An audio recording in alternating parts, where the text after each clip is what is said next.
The afternoon sun cast long shadows across the playground of New Seoul Station. Children ran and played, their laughter echoing through the colony's central park. But one small figure sat alone on a bench near the edge of the playground, watching the others with dark, curious eyes. Do-hyun kicked his ball across the dusty ground, chasing after it with the boundless energy of an 8-year-old. His black hair was messy from running and his shirt had come untucked from his pants. He stopped suddenly when he saw the strange child sitting by itself. The creature was small, about his size, but definitely not human. Its skin had a pale blue tint, and its eyes were larger than normal, with vertical pupils like a cat. It wore simple gray clothing that looked too formal for a playground. The alien child sat perfectly still, hands folded in its lap, staring at the ground.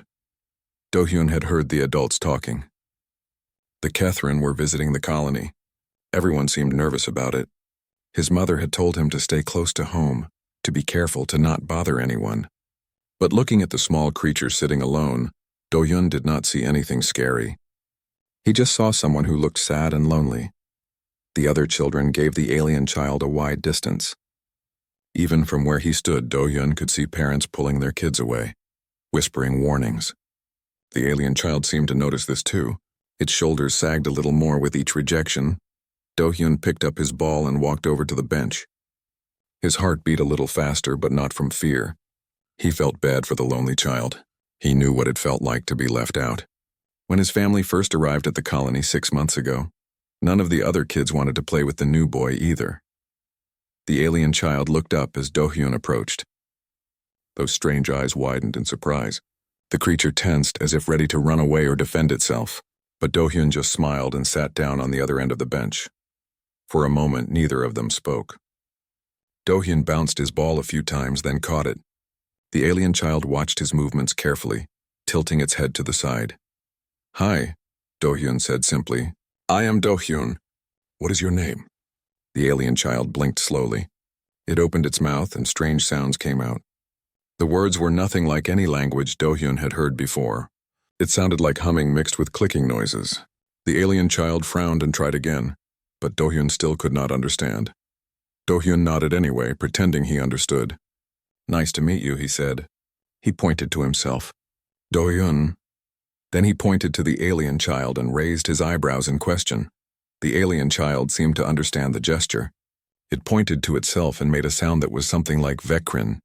At least that was the closest Do-hyun could guess.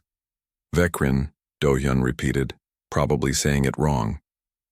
But the alien child nodded, and something that might have been a smile crossed its face. They sat together in comfortable silence for a while. Do-hyun bounced his ball. Vekrin watched the other children play.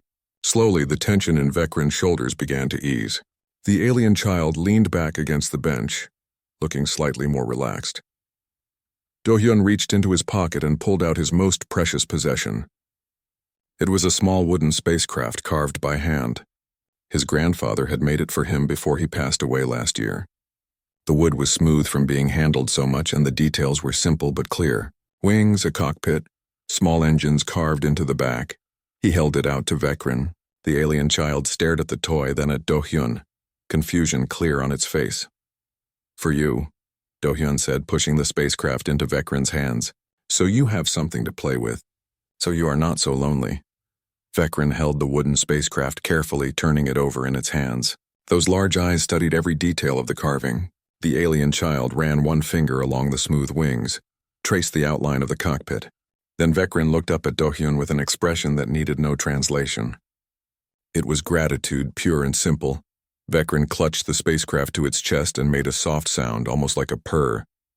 The alien child nodded several times, trying to express thanks without words that Do-hyun could understand. They sat together for another 10 minutes, just existing in each other's company. Vekrin examined the spacecraft from every angle, clearly treasuring the simple gift. Do-hyun felt warm inside, happy that he could make someone else feel better. Then a deep voice called out in that same strange language Vekrin had spoken. The alien child jumped to its feet immediately, the spacecraft still held tight in its small hands. A tall figure approached from the direction of the colony's government buildings. The adult Kethrin was massive, easily 2 meters tall, with the same blue-tinted skin but covered in what looked like ceremonial armor. Its face was stern and angular, with sharp features that made it look fierce.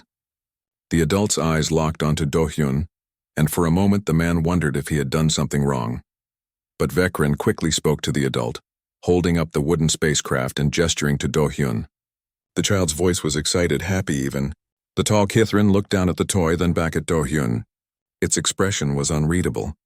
The adult Kithrin placed a hand on Vekrin's shoulder and guided the child away. But Vekrin turned back several times, waving at Do-hyun with the hand that held the spacecraft. Do-hyun waved back, grinning. As they walked away, Do-hyun saw the adult Kithrin look down at the wooden toy in Vekrin's hands. The tall alien stopped walking for just a moment, staring at the simple carved spacecraft with an intensity that seemed strange. Then they continued on toward the diplomatic compound. Do-hyun picked up his ball and headed home, feeling good about his afternoon. He had made a new friend, even if they could not talk to each other properly, even if his friend was from another world. It did not matter to him. Vekrin had been lonely, and now Vekrin had a toy to play with. His mother would probably scold him for approaching the alien child. The adults were always so worried about everything, but Do-hyun did not think he had done anything wrong. He had just been kind. That could never be a bad thing. As he walked home through the dusty streets of New Seoul Station, Do-hyun had no idea that his simple act of kindness would change everything. He did not know that the wooden spacecraft was now the most important object on the entire planet. He certainly did not know that by tomorrow, 500 warriors would arrive because of what he had done. He was just a boy who had shared his toy with someone who needed a friend. Sometimes that is all it takes to change the galaxy. The diplomatic compound sat on the eastern edge of New Seoul Station, separated from the main colony by high walls and security checkpoints. Inside, the Kithrin delegation occupied a series of temporary buildings, austere and functional. They had been here for 3 weeks, and the negotiations were going nowhere. Tholvar walked through the compound's main corridor, his hand resting on Vekrin's shoulder. The child clutched that wooden object like it was made of precious gems. Tholvar had never seen Vekrin so animated, so happy. The child had been miserable since they arrived on this human world, isolated and afraid. They entered their quarters, and Tholvar sealed the door behind them. He knelt down to Vekrin's level, his armor plates clicking softly as he moved. The child was still examining that carved piece of wood, turning it over and over in small hands. "Show me," Tholvar said in their own language, his voice gentle despite his fierce appearance. Vekrin held up the spacecraft eagerly, explaining in rapid words what had happened. The human child, the kindness, the gift freely given. Vekrin's words tumbled out in a rush of excitement and gratitude. Tholvar took the wooden spacecraft carefully, studying it with the eye of a warrior trained to assess threats and value. This was no mass-produced toy. Someone had carved this by hand, spending hours shaping the wood, smoothing the surfaces, adding small details. The craftsmanship was simple but genuine. This object had been loved before it was given away. His breath caught in his throat. Among his people, such gifts carried weight beyond measure. "The human child just gave this to you?" Tholvar asked, needing to be certain. "Asked nothing in return?" Vekrin nodded vigorously. "I was alone. Everyone else stayed away. But the human child sat with me, shared this with me, made me feel less afraid." Tholvar closed his eyes for a moment. This was significant. This was more than a simple toy changing hands. Among the Kithrin, gifts to children were sacred. To give something precious to a child of another species, especially one of Vekrin's bloodline, invoked ancient customs that most of the galaxy had forgotten, the debt of innocence. The oldest law of his people. He stood and moved to the communication console. His fingers moved across the controls, opening a secure channel to the fleet that waited in distant orbit. The face of Commander Yuveth appeared on the screen, her sharp features pulled into a frown. "Tholvar, report," she said curtly. "Commander, we have a situation. It requires immediate attention from the High Command." Yuveth's frown deepened. "What kind of situation? Have the humans made threats?" "No threats. Something else. Something that has not happened in 3 generations. Tholvar held up the wooden spacecraft so the camera could capture it. "A human child gave this to young Vekrin today. Freely, without prompting, asking nothing in return. The child saw Vekrin's loneliness and offered comfort." The commander leaned forward, her eyes fixed on the simple wooden toy. Her expression shifted from annoyance to shock to something approaching awe. Are you certain? The child did not know what it meant. I am certain. The human child could not have known our customs. This was an act of pure kindness, innocent compassion toward one of our young. For a long moment, Yuveth said nothing. Then she straightened in her chair, her hand moving to touch the honor marks on her collar. The debt of innocence. How long has it been since anyone invoked that law? 73 years. The incident on Keller Prime. And before that? Over 200 years, Yuveth nodded slowly. I will contact the High Command immediately. They will need to convene the Council of Clans. This is not a decision one commander can make alone. She paused. Tholvar, do you understand what this means? What will be required? I understand, Commander. The law is clear. When an innocent of another species shows true compassion to one of our young, the debt must be answered. The child and its family are now under our protection. We must honor this bond with the full weight of our warrior tradition. The humans will not understand. They will see our response as aggression. Tholvar looked down at Vecren, who was watching the adults talk with worried eyes. The child did not fully understand what was happening, but sensed its importance. Perhaps it is time the humans learned who we truly are, what we truly value. Very well. I will begin the preparations. Expect a response within 6 hours. The High Command will want to see this for themselves. The communication ended. Tholvar turned to find Vecren standing close, looking up at him with those large, concerned eyes. Did I do something wrong? Will the human child be in trouble because of me? Tholvar knelt again and pulled Vecren into a gentle embrace. No, little one. You did nothing wrong, and the human child will not be in trouble. Quite the opposite. What that child did today was worthy of the highest honor our people can bestow. Tomorrow, many warriors will come to acknowledge this debt, to show respect and gratitude. Will I get to see the human child again? To say thank you properly? Yes, you will see your friend again. And we will make sure the humans understand that we mean no harm, that we come in peace and honor. But even as he said the words, Tholvar worried. The humans were young to the galactic stage. They did not know Kethran customs. When 500 warriors arrived in full battle array, would the humans see honor guards or invaders? Would they understand the difference? He moved to the window and looked out over the human colony. Lights were beginning to appear as evening approached. Somewhere out there was the human child who had shown kindness to Vecren, a child who had no idea what was coming. Tholvar touched the honor marks on his own armor. He had served in 32 campaigns.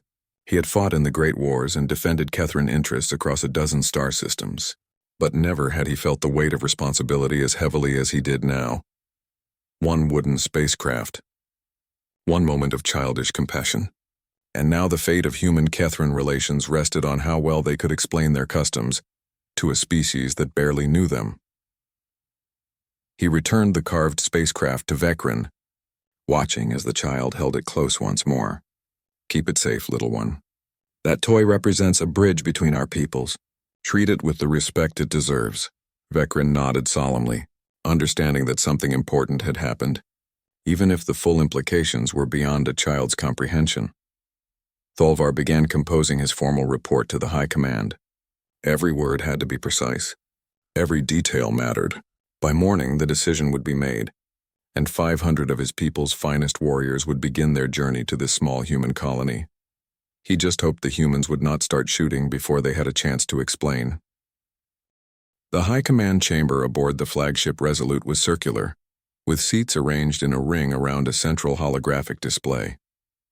12 clan leaders sat in attendance, each representing one of the great warrior families of the Kethran people. They had gathered within 3 hours of Tholvar's report, dropping everything to address this unprecedented situation. Commander Yuveth stood in the center. The wooden spacecraft projected as a hologram above her head. It rotated slowly, every detail visible to all assembled. This object was given freely by a human child to young Vecren of Clan Thol.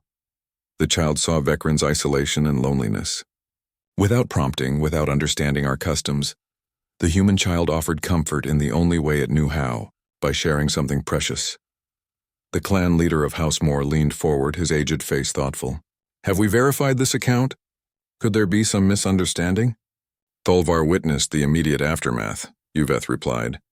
The child's behavior was observed by multiple Kethran security personnel from a distance.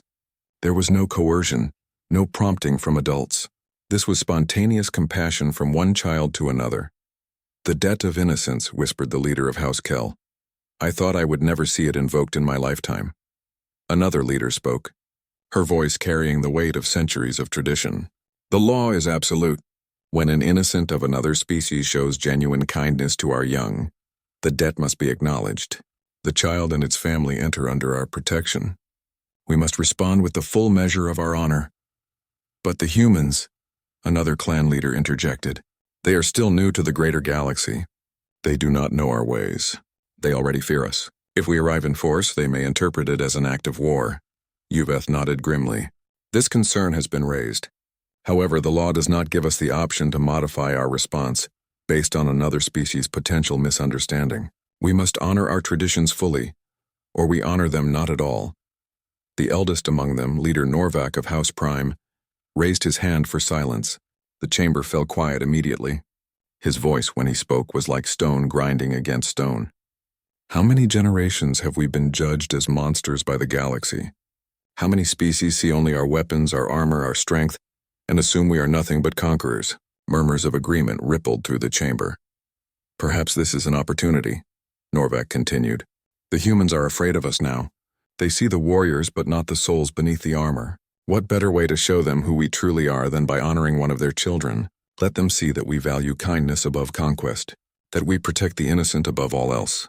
Even if they shoot at us when we arrive? Asked the leader of House Moore. We are warriors, Norvac replied simply. We can endure misunderstanding. We cannot endure dishonoring our most sacred law. The debt of innocence must be answered regardless of the consequences. A vote was called. It was unanimous. The response would proceed according to tradition.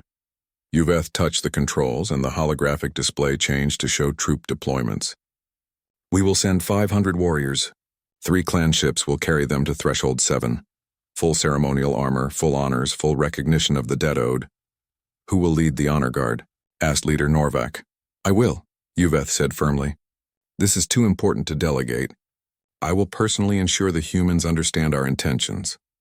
And if they do not understand, if they see only an invasion force, then we will endure their fear until we can make them understand. We are Kethryn. We have faced worse than misunderstanding. Yuveth straightened her hand, touching the honor marks on her collar. But I believe the humans are capable of learning. One of their children has already shown us more compassion than most species offer in a lifetime. Perhaps the rest will follow that example. The meeting continued for another hour, working out the details. Which warriors would be selected? Which ships would carry them? What diplomatic protocols would be attempted? They composed messages to send ahead, though they had little hope the humans would understand the cultural context. Finally, Leader Norvac stood, signaling the end of the council. Let it be recorded that on this day the Kethryn people chose honor over convenience, tradition over expedience. We will show the galaxy that our greatest strength is not our weapons but our principles. Let the humans learn what it means to be honored by the Kethryn. The clan leaders dispersed to their ships carrying word to their warriors. Within the hour, 500 of the finest fighters in the Kethryn military were being briefed on their mission. They would travel to a human colony not to fight, but to kneel before a child, to acknowledge a debt, to forge a bond that might change the relationship between their species forever. Across the fleet, warriors polished their ceremonial armor, checked their weapons not for battle but for display, and prepared themselves mentally for what was to come. Many of them had never even seen a human in person. Now they would be swearing oaths of protection to a human family. It was unprecedented. It was strange, but it was absolutely necessary. On the bridge of her ship, Yuveth looked at the hologram of the wooden spacecraft one more time. Such a simple thing. A child's toy carved by hand, given freely out of kindness. And because of this one small act, 500 warriors were about to descend upon an unsuspecting colony. She wondered about the human child. What kind of person grows up to show compassion to the unknown and the feared? What kind of society raises children brave enough to approach what others avoid? Perhaps the humans were more than they appeared. Perhaps beneath their soft exteriors and short lifespans lay something the Kethryn had not seen in other species. Something worth respecting. The 3 clan ships broke orbit from their distant holding position, their engines burning bright as they accelerated toward Threshold 7. They would arrive by morning, human standard time. 500 warriors would descend from the sky in full battle array. weapons displayed, armor gleaming, and somewhere on that colony, a young boy named Do-hyun had no idea that his simple act of kindness was about to bring the full weight of Kethrin honor, tradition down upon his head. Yuveth ordered her communications officer to send another message ahead to the human authorities, trying once more to explain what was coming and why. She knew it probably would not be enough. The humans would panic. They would see an invasion force. But panic or not, the Kethrin would do what honor demanded. They would acknowledge the debt. They would protect the child. And somehow, some way, they would make the humans understand. The ships entered faster than light travel, carrying 500 warriors on a mission of peace that would almost certainly look like war. The alarm woke Minji at 4 in the morning, not the gentle alarm of her bedside clock, but the harsh, urgent wail of the colony's emergency broadcast system. She bolted upright in bed, her heart immediately racing. Her husband, Taejin, was already moving, pulling on his pants and reaching for his communicator. What is it? What is happening? The communicator crackled to life before he could even finish asking. All civilian personnel report to designated emergency shelters. This is not a drill. Repeat, this is not a drill. Kethrin military vessels are approaching the colony. All personnel to emergency shelters immediately. Minji felt her blood turn to ice. Kethrin military vessels, multiple ships. Coming here. She threw off her blankets and ran to Do-hyun's room. Her son was sitting up in bed, rubbing his eyes, confused by the noise. Mom, what is that sound? Get dressed, sweetheart. Quickly, we need to go to the shelter. She kept her voice calm even though her hands were shaking. She pulled clothes from his drawer, helping him dress with trembling fingers. Are we in danger? Do-hyun asked, picking up on his mother's fear. I do not know, baby, but we need to be safe just in case. Taejin appeared in the doorway, already fully dressed. The car's ready. We need to move now. The shelters are going to be packed. They rushed out of their small house into the pre-dawn darkness. All around them, neighbors were doing the same. People running, carrying children, shouting questions no one could answer. The colony's streetlights blazed bright, turning night into artificial day. In the distance, sirens continued to wail. Minji bundled Do-hyun into the back seat of their car and climbed in beside him. Taejin drove toward the nearest shelter, but traffic was already backing up. Everyone had the same idea. Get underground, get safe. Get away from whatever was coming from the sky. Mom, I am scared, Do-hyun said quietly. Minji pulled him close. I know, sweetheart. But the shelter is safe. We will be okay there. Through the car window, she could see people looking up at the sky. She followed their gaze and felt her stomach drop. 3 bright lights were descending through the atmosphere, growing larger by the second. The Kethrin ships, coming fast. At the colony's defense headquarters, Commander Hyunwoo stared at the tactical display with growing dread. 3 Kethrin clan ships had appeared at the edge of the system 6 hours ago. Now they were entering orbit. His sensors showed massive energy signatures.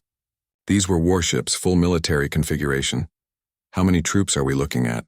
He asked his tactical officer. Conservative estimate? 500, maybe more. And Commander? They are broadcasting on all frequencies, but we cannot understand most of it. The translation software keeps failing. Hyunwoo slammed his fist on the console. Get me Diplomat Yoonji. Now! 2 minutes later, Yoonji rushed into the command center, still buttoning her jacket. What is happening? Are we under attack? Not yet. But 3 Kethrin warships just entered orbit, and they are dropping troops. Lots of troops, he gestured to the display. They have been broadcasting something, but we cannot translate it properly. You are our Kethrin specialist. What are they saying? Yoonji moved to the communications console and pulled up the audio files. She listened, her face growing more confused with each passing second. This does not make sense. The words are about honor, about tradition, about debt and protection. But the context is all wrong. They keep mentioning a child, and something about innocence. A child? What child? I do not know. The translation keeps breaking down, but they are not using war language. This is not invasion terminology. This is something else, something ceremonial. Ceremonial, Hyunwoo practically shouted. They are bringing 500 armed warriors to our colony in the middle of the night, and you think it is ceremonial? I am telling you what the language suggests, but I cannot be sure. Kethrin culture is complicated. Their concepts do not always translate well into human terms.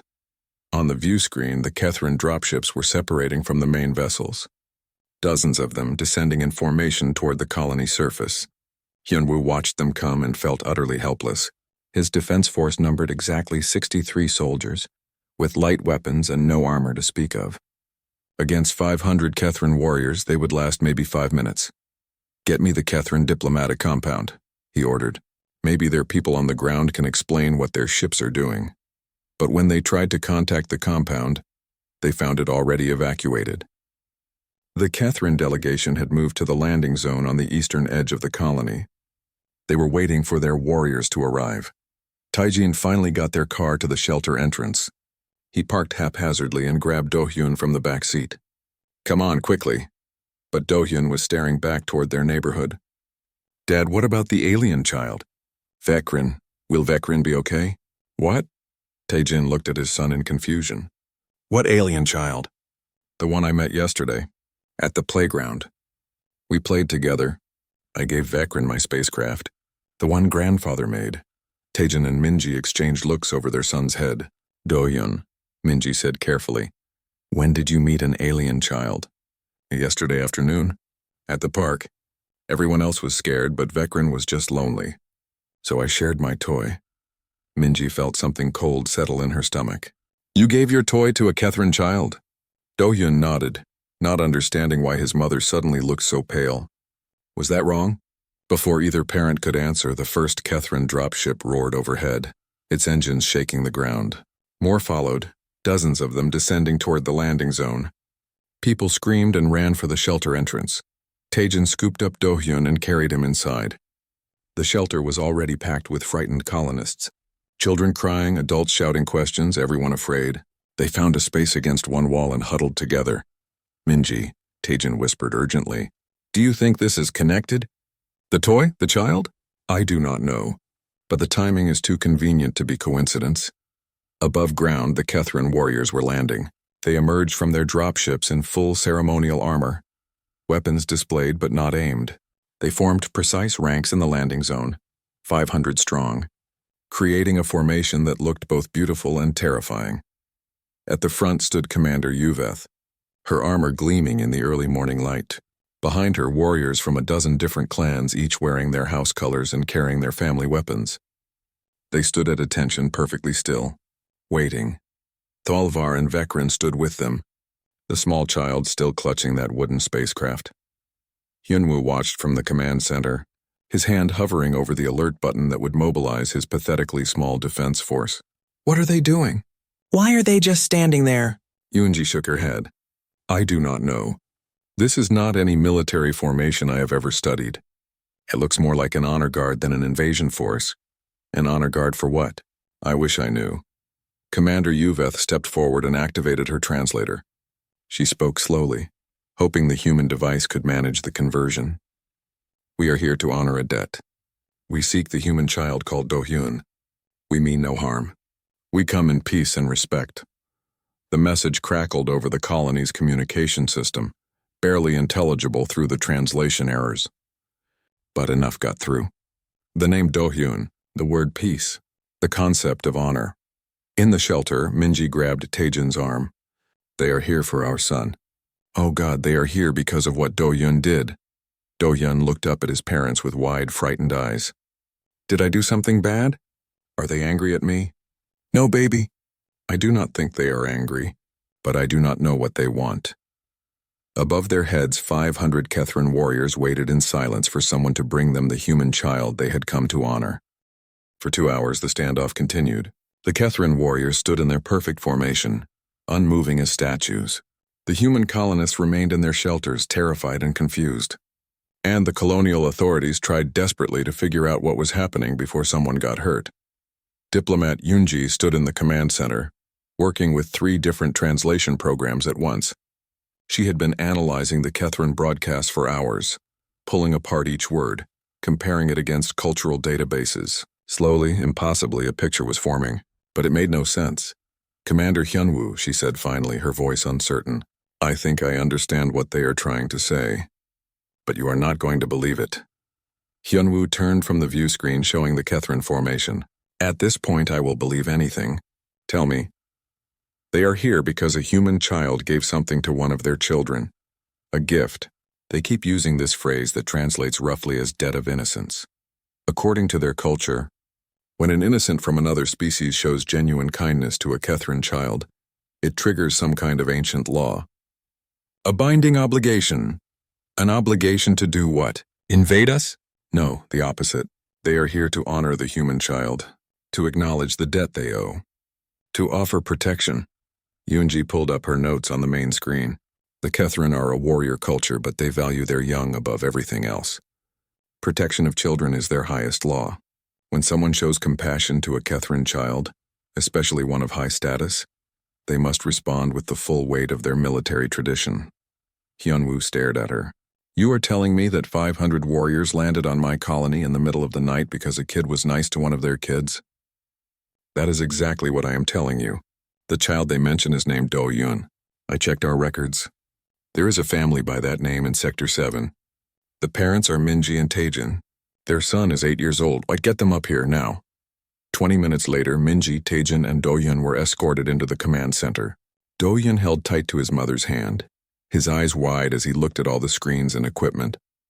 He had never been in the military section before. Commander Hyunwoo knelt down to Do-Hyun's level, trying to look friendly despite his stress. Hello, Do-Yun. I am Commander Hyunwoo. I need to ask you some questions, okay? Do-Hyun nodded nervously. Yesterday, did you meet an alien child? A Kethran child? Yes, sir. At the playground. Vekrin was sitting alone. Everyone was staying away. Vekrin looked sad. And you gave this child something? A toy? Do-Hyun nodded again. My wooden spacecraft. The one my grandfather made. Vekrin did not have anything to play with. I wanted to help. Hyunwoo closed his eyes for a moment, trying to process this. A child's kindness. That was all it took. Why did you do that, Do-Hyun? Were you not afraid? No, sir. Vekrin was just lonely. I know what that feels like. And being kind is what grandfather always taught me. He said we should help others when we can, even if they are different from us. Minji squeezed her son's hand, pride and terror mixing in her chest. Hyunwoo stood and looked at Yunji. So what do we do now? How do we handle this? We accept their ceremony, Yunji said. We let them honor the debt. It is the only way they will leave peacefully. If we refuse, we insult not just these warriors but their entire culture. We could start a war just by rejecting their gratitude. This is insane. This is their way. We have to respect it. Hyunwoo nodded slowly, then activated his communicator. Send a message to the Kethran formation. Tell them we are bringing the child they seek. Tell them we want to speak with their leader. The message was transmitted. On the landing zone, Commander Yuveth stepped forward and activated her own translator. We will wait for the child. We mean no harm to any human. This is a ceremony of honor, nothing more. 30 minutes later, a small convoy left the command center heading toward the landing zone. In the middle vehicle sat Do-Hyun with his parents, accompanied by Commander Hyunwoo and diplomat Yunji. The boy pressed his face against the window, staring at the massive Kethran warriors in the distance. There are so many of them, he whispered.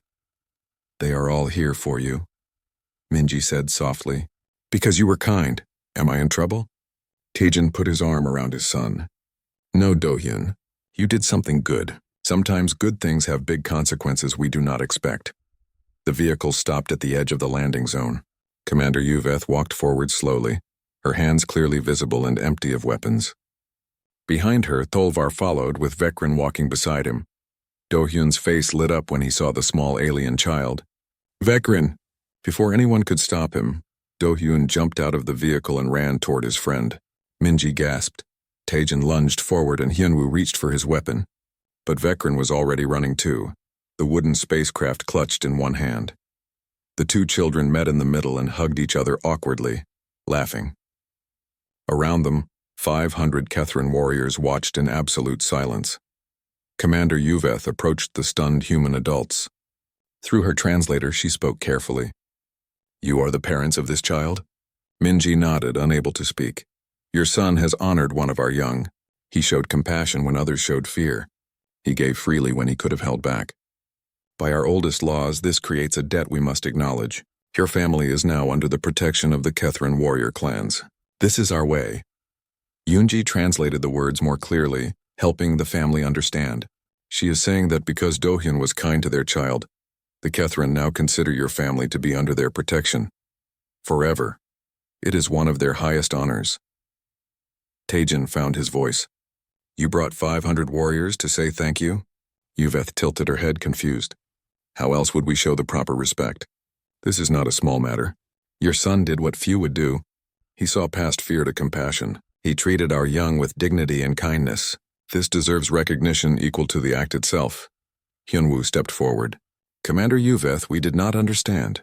We thought you were invading. Your arrival caused panic across the colony. We sent messages explaining our purpose. They did not translate well. We misunderstood your intentions. Yuveth looked troubled. We did not mean to cause fear. We came in honor, not in war. Perhaps we should have considered how our arrival would appear to those unfamiliar with our customs. Dohyun and Vekrin had separated and were showing each other things. Vekrin still held the wooden spacecraft carefully. Dohyun was pointing to different parts of it, explaining something. The alien child was listening intently, nodding. Watching them, something shifted in the tense atmosphere. These were just children, happy to see each other again. The sight of their innocent friendship standing in the middle of all this military might and cultural confusion was almost absurd. Yuveth gestured to her warriors. We have come to perform the ceremony of bonding, to formally acknowledge the debt and pledge our protection to your family. Will you permit this? It is important to our people, important to our honor. Minji looked at Taejin. He shrugged helplessly. What else could they say? Unji nodded encouragingly. Yes, Minji said quietly. We will accept your ceremony. Yuveth touched her chest in what might have been relief or respect. She turned and signaled to her warriors. As one, all 500 Kethrin dropped to one knee, their armor plates clicking in perfect unison. The sound echoed across the landing zone like thunder.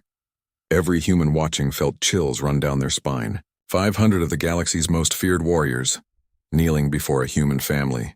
Before an 8-year-old boy who had simply been kind, Yuveth remained standing. She spoke in a voice that carried across the entire zone. We, the assembled warriors of the Kethrin clans, acknowledge the debt of innocence. The human child Dohyun has shown compassion to one of our young. This bond is now sealed. From this moment forward, this family stands under our protection. Their enemies are our enemies. Their honor is our honor. This we swear by the old laws witnessed by earth and sky. The warriors responded in unison, their voices creating a sound like rolling thunder. In their own language, they repeated the oath. Dohyun stood beside his parents, overwhelmed by what he was seeing but trying to understand. Vekrin came to stand beside him, still holding the wooden spacecraft.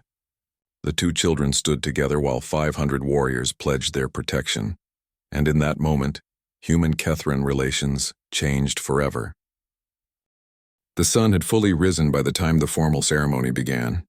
Word had spread through the colony, and thousands of humans gathered at a safe distance to watch. Fear was giving way to curiosity as people began to understand that this was not an invasion. Commander Yuveth had requested a proper space for the ceremony, and the colonial authorities had cleared the central plaza. The Kethrin warriors moved in formation, creating a large circle around the plaza's center. They stood at attention, weapons held at formal rest positions, armor gleaming in the morning light. In the middle of the circle stood a simple platform that the Kethrin had constructed in less than an hour. It was made of metal and decorated with banners bearing clan symbols. Dohyun stood on this platform with his parents, looking very small, surrounded by all the ceremony.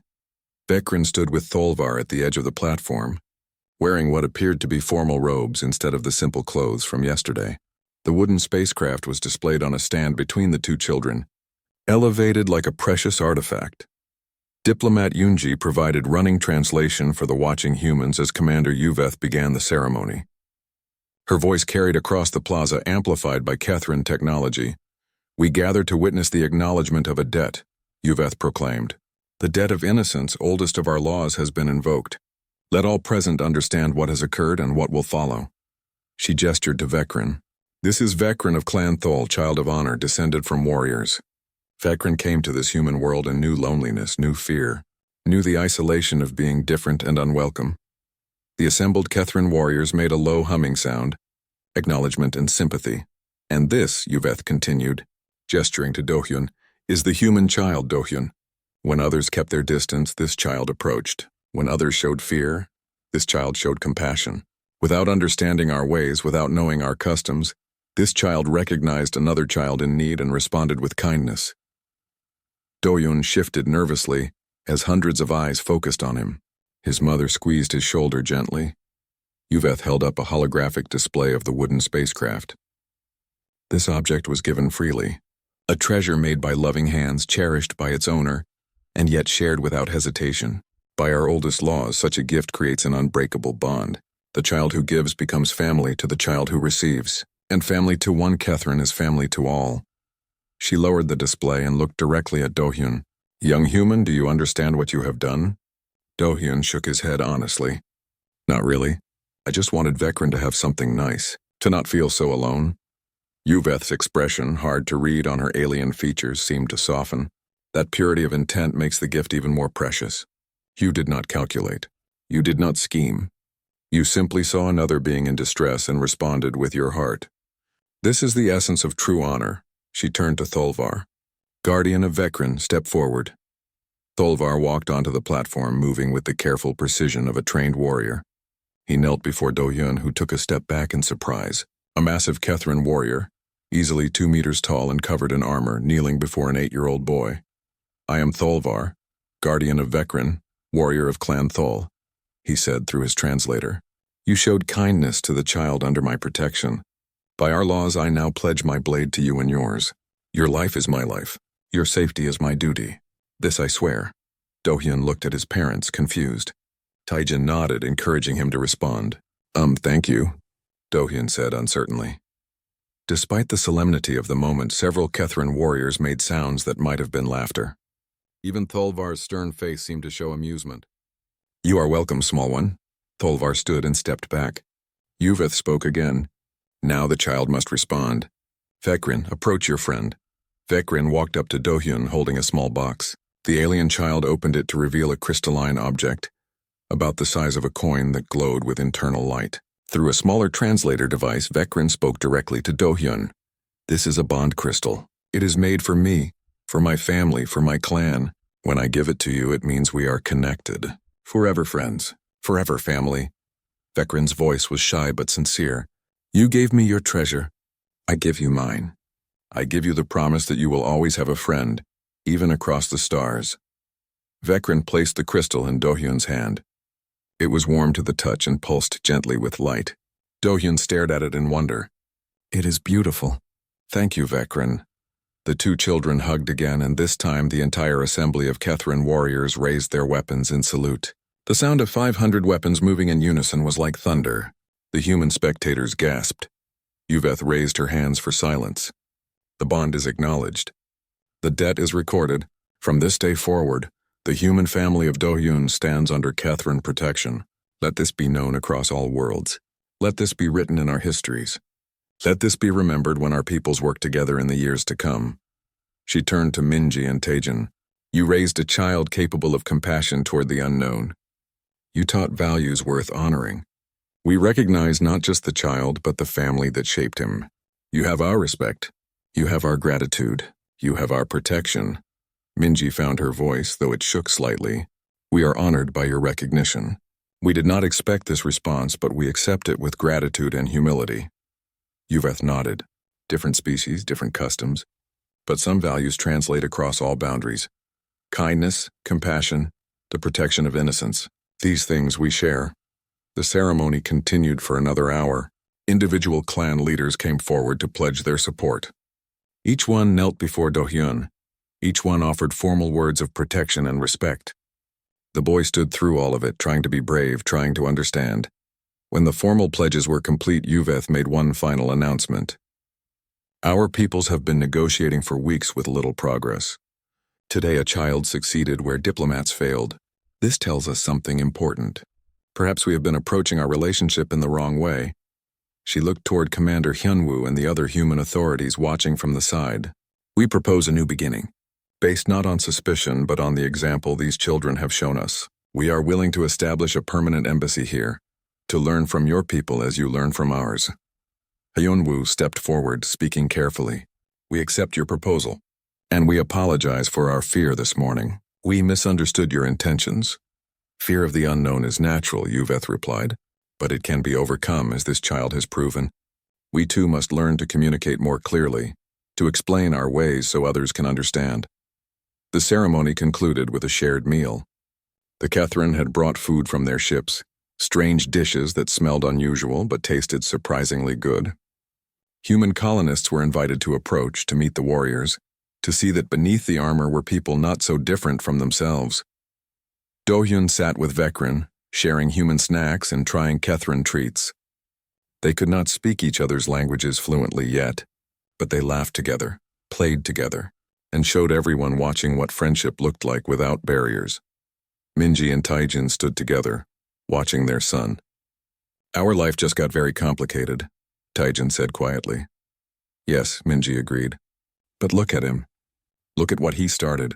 One small act of kindness and the entire galaxy shifts a little. Do you think he understands the magnitude of what happened? No, and maybe that is okay. Maybe we need more people who simply do the right thing without calculating the consequences. Across the plaza, human children were beginning to approach the Catherine warriors cautiously. The warriors knelt down to their level, removing helmets to show their faces, offering gentle words through translators. Fear was melting away, replaced by curiosity and the beginnings of understanding. Tholvar stood beside Commander Yuveth, watching the scene unfold. Do you think this will last? This peace between our peoples? I do not know, Yuveth admitted. But we have given it a foundation stronger than any treaty. We have shown both our peoples that friendship is possible, that common ground exists. The rest is up to them. As evening approached, the Catherine warriors began returning to their ships. But they left behind a permanent garrison of 50 volunteers who would form the core of the new embassy. Tholvar was among them, honoring his personal pledge to protect Do-hyun's family. Do-hyun stood with his parents, waving goodbye to Vekrin as the alien child boarded a transport back to the diplomatic compound. They would see each other again tomorrow, and the day after that. For as long as they remained on this world, the boy looked down at the crystal in his hand, still glowing softly. A bond crystal, a promise of eternal friendship, all because he shared a toy with someone who was lonely. Sometimes the smallest gestures carry the greatest weight. 3 months had passed since the day 500 warriors descended upon New Sol Station. The colony had changed in ways both subtle and profound. The Catherine embassy now stood on the eastern edge of the settlement, a blend of their architecture and human design. 50 warriors remained permanently stationed there, serving as both diplomatic staff and the honor guard they had pledged to be. The building had become a bridge between two species learning to understand each other. Do-hyun walked to school on a crisp autumn morning, his backpack bouncing on his shoulders. Beside him walked Vekrin, carrying a similar pack designed for Catherine anatomy. The two children chatted as they went, their conversation a mix of broken Korean and halting Catherine, with liberal use of hand gestures when words failed. Behind them, at a respectful distance, Tholvar followed. The warrior had appointed himself as permanent guardian to both children. He wore lighter armor now, less intimidating than the full battle gear from that first day. Human parents had complained that the sight of a fully armed Catherine warrior at the elementary school made them nervous. Other children ran past them, heading to the same school. Some called out greetings to Do-hyun and Vekrin. The alien child was no longer a frightening curiosity, but just another student, the first Catherine child to attend a human school. It had been a historic moment that now felt almost normal. At the school gate, other Catherine warriors stood watch. Not as guards exactly, but as observers, learning how humans educated their young, taking notes that would be sent back to Catherine worlds. Cultural exchange working in both directions. Minji stood in the colony's administrative center, reviewing reports with her Catherine counterpart, a diplomat named Keldor. The negotiations that had stalled for weeks before the incident had suddenly become productive. Both sides were motivated to make it work now, to prove that the bond formed by two children could extend to their peoples. The trade agreement looks good, Keldor said, his translator rendering his words into smooth Korean. Your people's agricultural techniques will benefit our colonies on Theta Prime, and our energy shielding technology should help with your expansion plans. Agreed, Minji said, signing the document. Who would have thought 3 months ago that we would be sitting here as partners instead of worried strangers? Your son taught us not to judge by appearances. A lesson my people needed to learn. Keldor paused. How was he handling all the attention? Being famous across 2 species must be difficult for one so young. Minji smiled. He does not really understand it. To him, he just made a friend. The rest is confusing noise that adults worry about. Maybe that is the right attitude. At the construction site on the northern edge of the colony, Taejin worked alongside both human and Kethran engineers.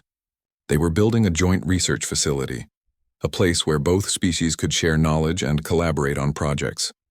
The Kethran workers were stronger than humans, capable of lifting materials that would require machinery otherwise. But they deferred to human expertise in certain areas, learning new techniques. One of the Kethran engineers, a younger warrior named Torin, approached Taejin with a question about power distribution. They bent over the plans together, working through the problem. 3 months ago, such a scene would have been unthinkable. Now it was just another workday. Your son started something important, Torin said as they worked. Our peoples were on a path toward conflict, fear and misunderstanding on both sides. One child's kindness changed that trajectory. Taejin nodded. I am proud of him, but also worried. He is so young to carry that weight. He does not carry it alone. We all share the responsibility now, to live up to the example he set. The school day ended, and children poured out into the playground. The same playground where everything had started. But now it looked different. Kethran and human children played together, though not without occasional confusion. The differences in size and strength required careful navigation, but they were learning. Do-hyun and Vekran sat on the same bench where they had first met. Vekran still carried the wooden spacecraft everywhere, though it was showing signs of wear from constant handling. Do-hyun wore the bond crystal on a chain around his neck, hidden under his shirt. Both objects had become symbols, though the children themselves saw them simply as treasured gifts from a friend. Do you miss your home? Do-hyun asked. Vekran's family had decided to stay on the colony indefinitely, making the embassy their residence. Sometimes, Vekran admitted, but this is home now too. My parents say we are building something new here, something important. Do you think we will always be friends, even when we are grown up? Vekran touched the wooden spacecraft gently. The bond crystal means forever. That is what my people believe. But I think we will be friends because we choose to be, not just because of tradition. Other children approached, asking if they could join the game. Human and Kethran both. Do-hyun and Vekran made room, including everyone. The game was a hybrid thing, part human tag and part Kethran hunt simulation. The rules kept evolving as they played. Watching from the edge of the playground, human and Kethran parents stood together. They chatted about ordinary things, school schedules, weather, the challenges of raising children, the same conversations parents everywhere had, regardless of species. Commander Hyunwoo stood in his office looking at reports from across the sector. Other colonies had taken notice of what happened at New Sol Station. The Human-Kethran Alliance was making waves. Some people were excited, seeing opportunities for cooperation. Others were nervous, worried about change. But the most interesting report came from the Galactic Council. Other species were watching. They had seen how 2 races that feared each other found common ground. They were curious about humans now. What kind of people raise children capable of such fearless compassion? Diplomat Yoonji entered his office, carrying more documents. We have requests from 5 different species wanting to establish diplomatic relations. Before the incident, we could barely get anyone to respond to our messages. Now everyone wants to talk to us. Because of a child sharing a toy, Hyunwoo said, shaking his head in amazement. Because of what that child represented, Yoonji corrected. Humanity's capacity for empathy, our willingness to see past differences. That is what the galaxy is responding to. They are realizing we might have something to offer beyond technology or military power. As evening approached, the Kethran embassy hosted a community gathering. It had become a weekly tradition. Humans and Kethran shared meals, music, stories. The cultural barriers were coming down slowly but steadily. Do-hyun performed a traditional Korean fan dance he had learned from his grandmother.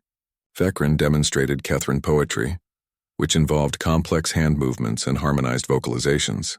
Neither child was particularly skilled yet, but the audience applauded both efforts equally. It was the attempt that mattered, the willingness to share their cultures. Later, as the stars came out, families began heading home. Do-hyun's family walked together, Thulvar still maintaining his protective distance behind them. The warrior would escort them home, check the house perimeter out of habit, and then return to the embassy. Every single day, without fail, Thulvar, Taejin called back. You know you do not have to do this every day, right? We are safe here. The warrior moved closer. I know, but I made a pledge. And more than that, this has become part of my routine. I would feel strange not walking you home. Minji smiled. You have become part of our family, Thulvar. Whether you intended to or not. The warrior was quiet for a moment. Among my people, that is the highest honor anyone can receive. To be considered family. Thank you. They reached the house and Do-hyun ran ahead to open the door. He turned back and waved to Thulvar. See you tomorrow. See you tomorrow, small one. Inside, as Minji prepared dinner and Taejin helped Do-hyun with homework, the family settled into their evening routine. But they were different now than they had been 3 months ago. Connected to something larger. Part of a story that was still being written. Do-hyun sat at the table working through math problems, the bond crystal hanging around his neck. On his desk sat a new wooden spacecraft his father had carved, trying to replicate grandfather's work. The original was with Vekrin, but the memory and meaning lived in both families now. Across the colony in the Kethrin embassy, Vekrin prepared for bed in quarters designed to feel like home.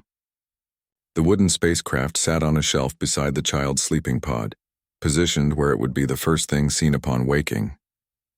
Vekrin touched it gently before settling down to sleep, remembering the day everything changed, the day a human child chose kindness over fear. Commander Yuveth sat in her office, composing her weekly report to the High Command. The news was good. Relations with the humans were developing better than anyone had hoped. The embassy was functioning smoothly. Cultural exchange programs were exceeding expectations. And most importantly, both species were learning that their differences made them stronger together, rather than weaker apart.